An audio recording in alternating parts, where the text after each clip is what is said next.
Assalamualaikum warahmatullahi wabarakatuh. Baik, bersama saya Rizky Bonika Anggrasari dan juga rekan saya Bapak Febrian Saparma. Kami calon guru penggerak angkatan 8 Kota Palembang.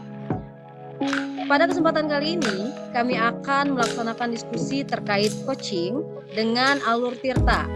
Baik, singkat cerita di sini saya sebagai coach dan Bapak Febri sebagai coachee. Di sini rekan saya bercerita jika ia baru saja melakukan supervisi saat ia mengajar. Rekan saya gundah karena ada poin penting mengenai rubrik penilaian yang terlewatkan dan lupa disampaikan kepada siswa. Bagaimana cara menyikapinya? Baik, di sini Bapak kita mulai ya. Ya, Bu. Assalamualaikum Bapak Febri. Waalaikumsalam Bu Kiki. Apa kabarnya Bapak Febri? Alhamdulillah Bu. Sebenarnya kalau keadaan saya Bu baik-baik saja Bu. Hanya saja emosi saya Bu yang agak sedikit kacau ini Bu. Oke, alhamdulillah. Oke, sebelum ke situ, akhirnya kita hari ini bisa ngobrol ya Pak Febri ya, dengan kesibukan Bapak yang luar biasa. Apalagi Bapak Masya Allah yang aktivitasnya hampir di setiap kegiatan selalu ada Bapaknya.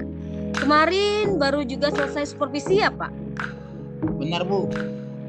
Baik Pak, sebelum jauh kita ngobrolnya Pak, kira-kira Bapak Febri ingin dapat apa sih dari obrolan kita kali ini?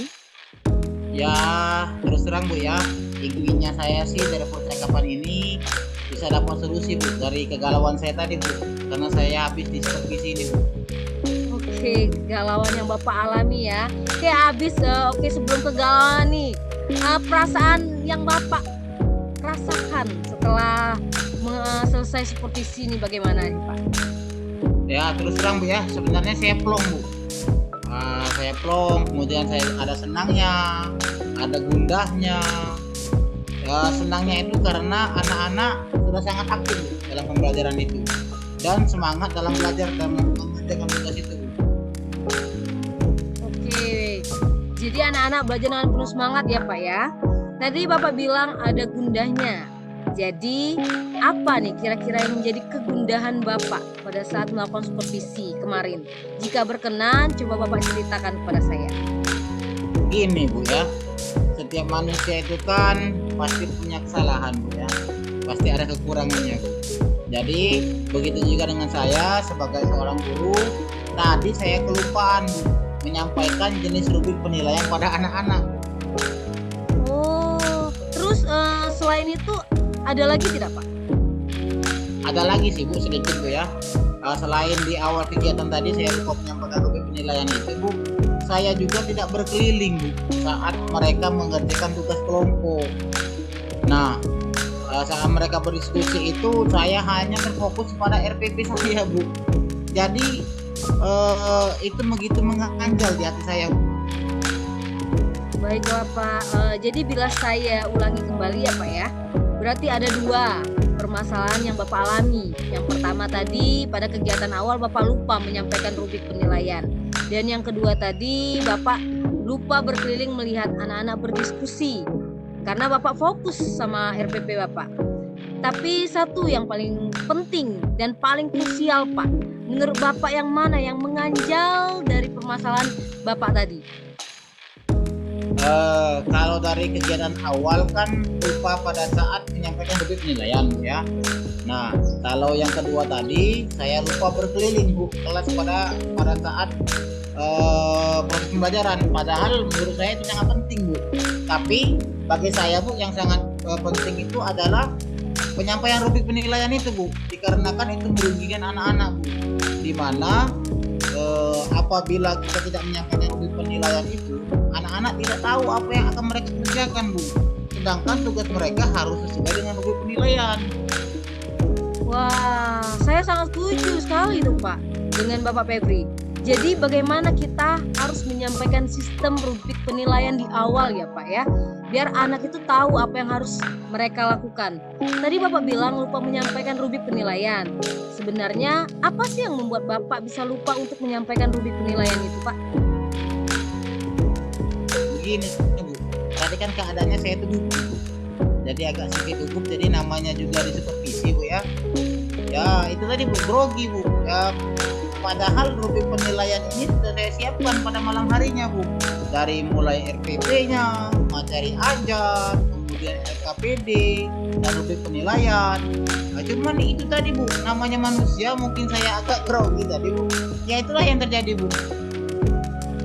Baiklah Pak, nah kita sudah membahas permasalahan Bapak ya.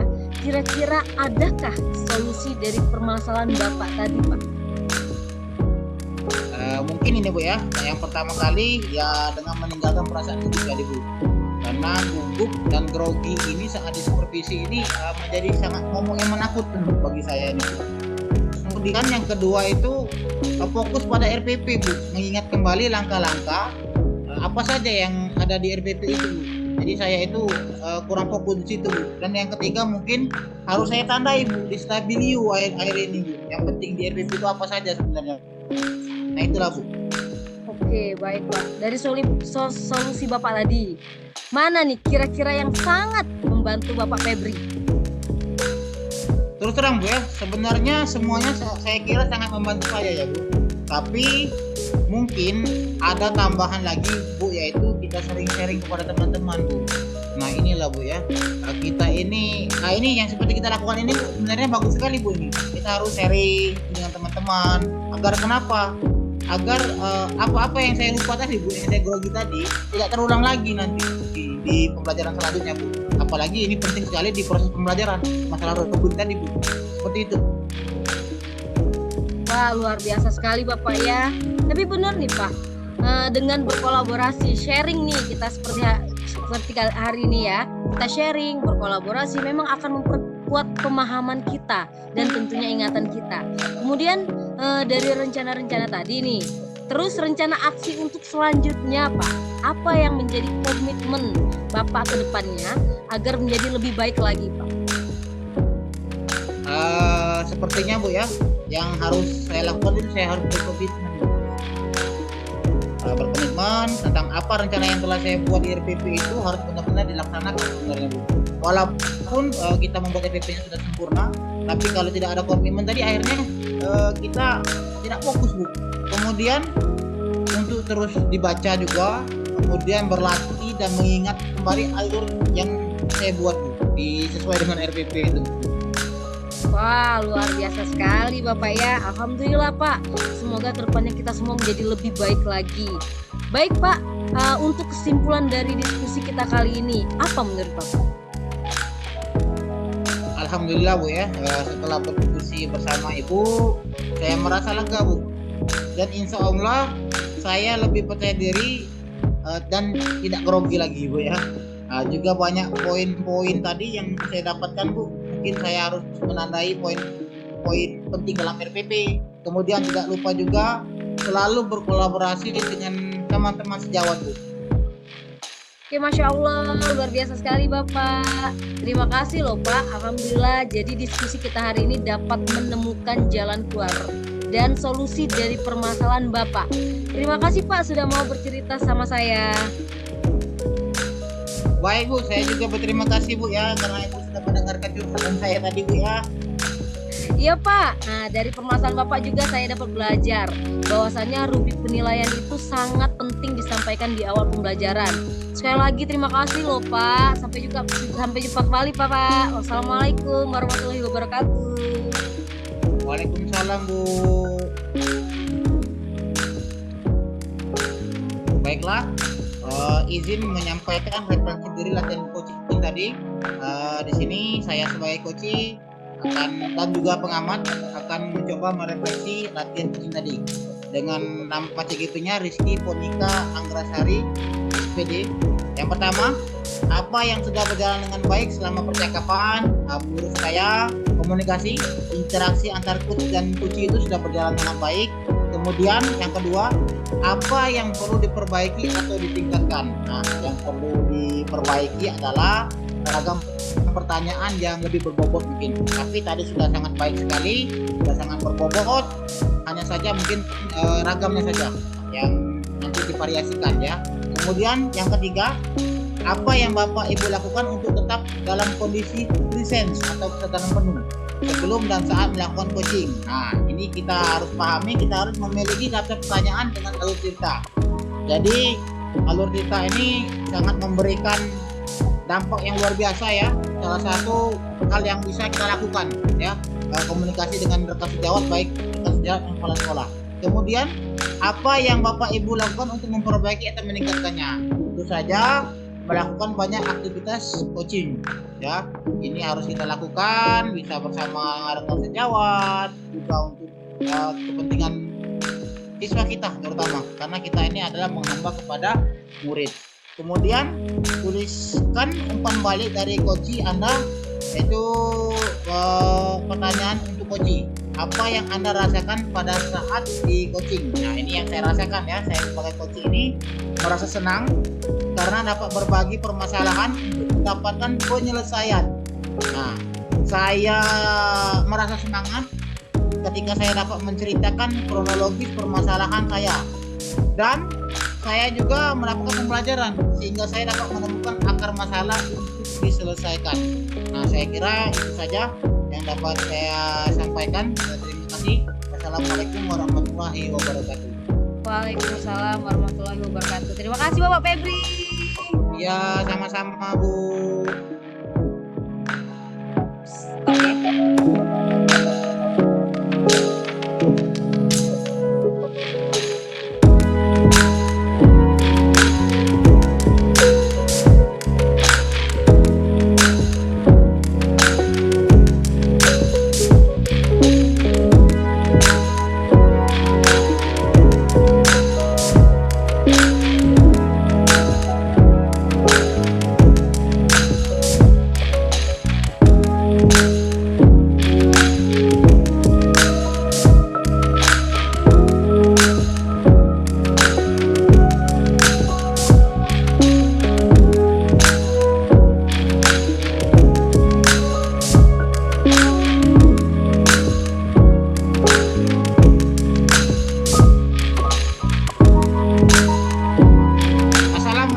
Warahmatullahi wabarakatuh.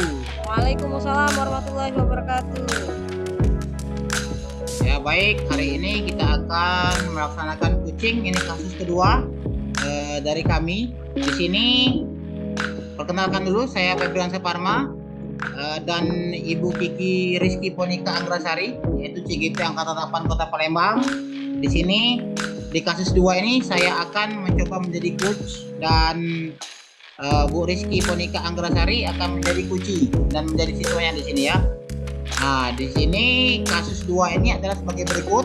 Jadi, seorang murid bercerita jika dia merasa diperlakukan tidak adil oleh seorang guru. Nah, guru tersebut membuka les privat dan sebagian besar murid di kelas mengikuti les privat tersebut, kecuali murid tersebut. Nah, murid tersebut merasa tidak nyaman ketika guru sering menyindir murid yang tidak mau ikut les privatnya. Jadi bahkan murid tersebut juga merasa bahwa nilai yang diberikan pun tidak adil. Jadi para murid yang mengikuti les guru tersebut mendapatkan nilai yang lebih baik dari murid tersebut. Itu perasaan dia saja mungkin ya. Nah, bagaimana cara Anda menanggapinya? Baik, langsung kita mulai ya. Assalamualaikum Bapak. Waalaikumsalam Kiki, apa kabarnya Kiki? Alhamdulillah, kabar baik, Pak. Alhamdulillah ya. Hari ini kita akan ngobrol-ngobrol dulu ya. Mungkin membutuhkan waktu yang agak lama. Kamu tidak apa-apa kan? Tidak masalah kan? Iya, Pak, tidak apa-apa, Pak. Nah, ini ya, kalau Bapak boleh bertanya, akhir-akhir ini Bapak perhatikan kamu itu terlihat kurang semangat ya. Murung juga Bapak lihat. Ada apa sebenarnya ini? Saya memang perlu seseorang untuk membicarakan permasalahan saya, Pak. Terima kasih, Pak, sudah bersedia membantu saya. Oke, jadi apa nih yang bisa Bapak bantu? Saya hanya ingin mendapat solusi, Pak, dari permasalahan saya. Oke ya, terus apa lagi kira-kira? Saya masih bingung, Pak. Mengapa saya begini? Saya ingin tahu penyebabnya, Pak. Baiklah, kalau seperti itu, kalau kamu percaya dengan Bapak, coba ceritakan pada Bapak apa yang kamu rasakan saat ini. Saya merasa kalau saya tidak nyaman, Pak. Ada salah satu mata pelajaran, Pak, yang buat saya tidak nyaman. Kamu jadi tidak nyaman ya? Coba, mengapa itu? Apa yang membuat kamu merasa tidak nyaman dengan pelajaran itu? Iya, Pak. Akhir-akhir ini saya kurang fokus belajar dan merasa tidak nyaman. Saya berpikir, kenapa ya guru bahasa Inggris selalu menyindir saya di dalam kelas? Menyindir? Coba kamu ceritakan lebih dalam lagi perasaan yang kamu alami sekarang. Kenapa Kiki berpikir seperti itu? Iya, Pak. Soalnya kalau di dalam kelas, ibu itu bilang pada teman-teman saya sambil melirik ke arah saya. Ibu itu bilang kalau les bahasa Inggris itu sangat penting untuk melatih pemahaman dalam keterampilan bahasa Inggris, Pak. Jadi kalau saya tidak ikut les, saya akan lambat dalam memahami materi. Nah, itu Bapak setuju. Sebenarnya benar itu Ki. Lalu bagaimana menurutmu Ki? Iya sih, Pak, benar juga apa yang dikatakan ibu itu. Kalau les bahasa Inggris itu sangat penting. Nah, terus kenapa Kiki tidak ikut les privat saja? Tidak bisa, Pak. Masalahnya saya selalu mendapat nilai jelek. Mungkin itu tidak suka, ibu itu tidak suka sama saya. Waduh. Nah, ini ya. Jadi menurut Kiki pembelajaran kita ini bertujuan untuk apa? Coba. Saya ingin mendapat solusi, Pak, dari Bapak yang tepat agar tidak disindir lagi dan mendapat nilai yang bagus dari guru itu. Oke ya. Berarti di sini Bapak ingin bertanya lagi pada Kiki. Menurut Kiki, apa yang menjadi hambatan Kiki? Kebetulan, Pak, les bahasa Inggrisnya diadakan sore hari. Sedangkan waktu sore, saya harus latihan bulu tangkis untuk persiapan lomba. Dan orang tua saya juga bilang tidak boleh meninggalkan latihan bulu tangkis itu karena sangat penting bagi saya, Pak. Oh, seperti itu. Berarti ini hanya skala prioritas saja Ki sebenarnya ya. Nah, lalu bagaimana pendapatmu? Apakah prioritas utamamu dalam hal ini bahasa Inggris atau latihan bulu tangkis? Seperti bagaimana menurut Kiki? Menurut saya keduanya penting, Pak. Tapi saya belum bisa membagi waktu di saat jadwalnya berbenturan seperti itu, Pak. Nah, kalau seperti itu, bagaimana coba cara kamu mengatasi masalah tersebut? Coba pikirkan. Saya akan menemui guru bahasa Inggris itu, Pak. Mencoba membicarakan hal ini dengan ibu itu. Kalau bisa saya mendapat link video atau catatan materi.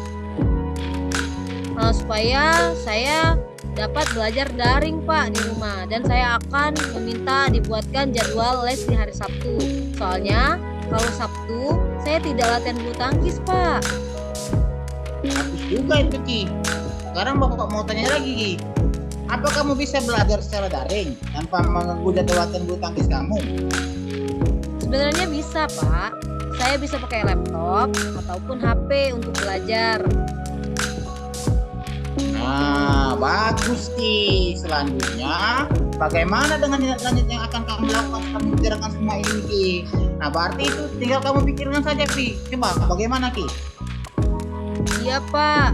Saya akan segera menemui ibu itu untuk membicarakan dan berusaha mengatur waktu untuk mengikuti les secara daring maupun luring di hari Sabtu, Pak. Bagus sekali Ki. Memang harusnya seperti itu. Kita harus berusaha sebisa mungkin untuk bertanggung jawab atas apa yang kita hadapi sekarang. Situasi yang Kiki hadapi ini memang cukup sulit karena berhadapan dengan waktu yang bersamaan. Tetapi jika Kiki mampu memanajemen waktu dengan baik dan mampu mengungkapkan masalahnya dengan guru tersebut, insya Allah guru tersebut akan memahami dan akan berusaha membuatkan catatan untuk kamu pelajari secara daring. Baik itu kamu nanti les di hari Sabtu ya, bisa nanti ya, supaya kamu bisa ikut les tersebut juga. Iya, Pak. Terima kasih atas bimbingannya. Sekarang saya akan mengetahui apa yang harus saya lakukan supaya bisa menyelesaikan masalah tersebut, Pak. Baik Ki, kamu ini anak hebat. Kamu pasti bisa Ki. Semangat ya. Terima kasih, Bapak. Assalamualaikum warahmatullahi wabarakatuh. Waalaikumsalam warahmatullahi wabarakatuh. Nah, baiklah. Di sini saya sebagai coach akan merefleksikan diri Bapak dari coach Bapak Febrian Saparma. Dimana di sini yang pertama, apa yang sudah berjalan dengan baik selama percakapan. Dalam hal ini komunikasi yang baik antara coach dan coachee ini sudah berjalan. Yang kedua, apa yang perlu diperbaiki dan ditingkatkan. Dari hal coaching tadi, metode dan cara coach yang sudah baik, akan tapi masih perlu ditingkatkan metode-metodenya. Yang ketiga, apa yang Bapak atau Ibu lakukan untuk tetap dalam kondisi presence atau kesadaran penuh sebelum dan saat melakukan coaching. Di sini menjaga stabilitas emosional karena memang dari percakapan ini anak saya ini coachnya itu galau karena benar-benar gimana sih caranya mendapat kenyamanan lagi di dalam kelas. Jadi memang menjaga stabilitas emosional. Yang keempat, apa yang Bapak Ibu lakukan untuk memperbaiki atau meningkatkannya? Dengan cara meningkatkan kemampuan diri, sering berlatih coaching biar dapat meningkatkan